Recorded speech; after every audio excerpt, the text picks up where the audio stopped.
The true reason that Paul McCartney wrote the end was pretty practical. They needed an ending for the long medley on the second side of Abbey Road. The piece was first given the plain working title Ending, suggesting that McCartney was filling a specific place in the album rather than announcing the breakup through song, but history has given it far more weight.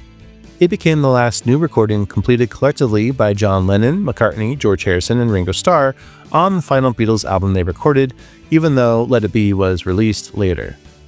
The basic track was recorded on July 23, 1969, with overdubs continuing into August. The song gradually grew from a short rock ending into something much grander. Additional vocals and guitars were added, followed by more bass and drums, orchestral parts, and finally, McCartney's brief piano passage and closing vocal on August 18th. One especially odd touch came during the repeated background vocals. Paul recorded some of them while the tape machine ran at a slower speed, which caused his voice to sound higher when the tape returned to normal. And then we get to Ringo's big moment, which he did not particularly want.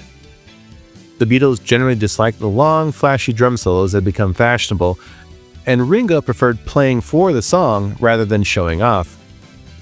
Engineer Geoff Emerick remembered that the others had to persuade him to make an exception.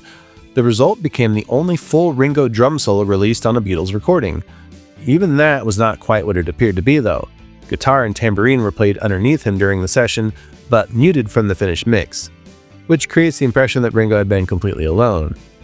And listeners were treated to those hidden instruments when the resurfaced version landed on Anthology 3. After Ringo finished, Paul, George, and John took turns playing 2-bar guitar solos in that order, repeating the cycle 3 times. Their amplifiers were placed together, and all 3 parts were captured on a single track. Emerick recalled that they rehearsed the idea briefly and then completed the performance in one take. The differences between them are easy to hear. Paul plays sharp, energetic phrases. George answers with smoother and more carefully shaped lines, and Lennon comes in with rough, distorted bursts. At a time when their personal and business relationships were collapsing, they briefly sounded like 3 young guitarists who were excited to challenge one another again. And then for the song's famous closing words, McCartney wanted a simple rhyming couplet that would give the medley a clear sense of completion, following the way Shakespeare often ended scenes and speeches.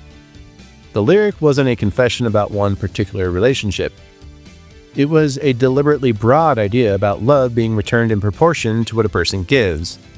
There was, however, one last Beatles-style joke. The end did not actually end Abbey Road, because tape operator John Kurlander had placed the rejected Her Majesty at the end of the master reel because studio rules forbade him from throwing Beatles recordings away. And then the accidental surprise was kept, which left the band's majestic farewell, followed by 23 seconds of Paul singing alone.